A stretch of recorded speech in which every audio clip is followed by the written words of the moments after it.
Hello. So this is April 5th, 2020. And hindsight is 2020. And I was just watching the news with my hubby about running and getting exercise. And once upon a time when I was a teenager, I once got a runner's high from jogging.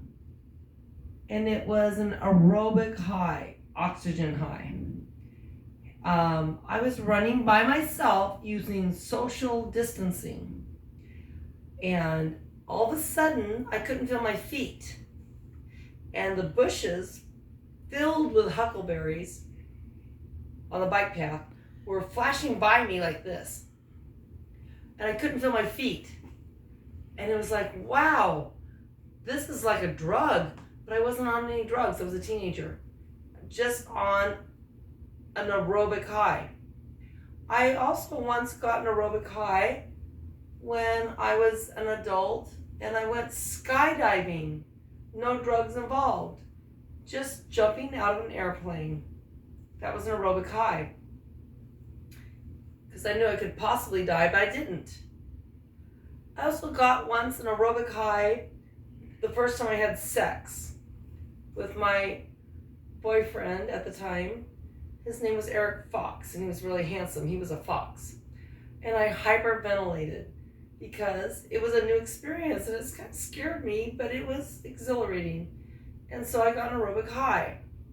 And then another time I got an aerobic high when I was going through a wings seminar class taught by Chris King. I went through a timed breathing exercise, and it was a group event. We were all laid out on the floor, and we were breathing to a drum, and all of a sudden, I felt like I was in outer space looking out down over the earth, and I felt this feeling of universal love over everyone.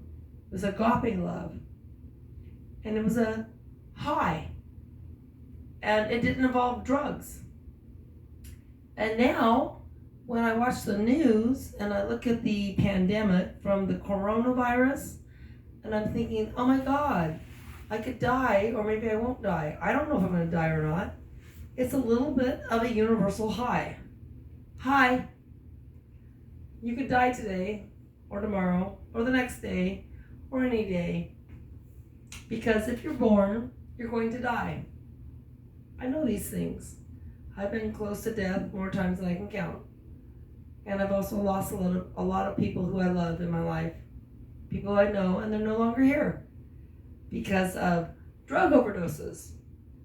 Or spinal meningitis and hard red measles. Or strokes. Or cancer. Or all sorts of things that happen. Drownings. Gun wounds, violence. God, I know about some people who are in prison who don't deserve to be in prison, and they're being tortured. But that's okay, because people in reality are being tortured, like me. I don't have access to my kids. And also, my mother-in-law, she's in a nut house. It's called a retirement home, and she's being tortured.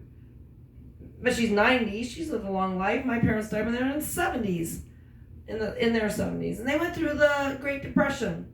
We are in a great oppression. So here's a new covering. It's called a burqa. I'm a woman, and I probably shouldn't be speaking or going to school because I was, punished.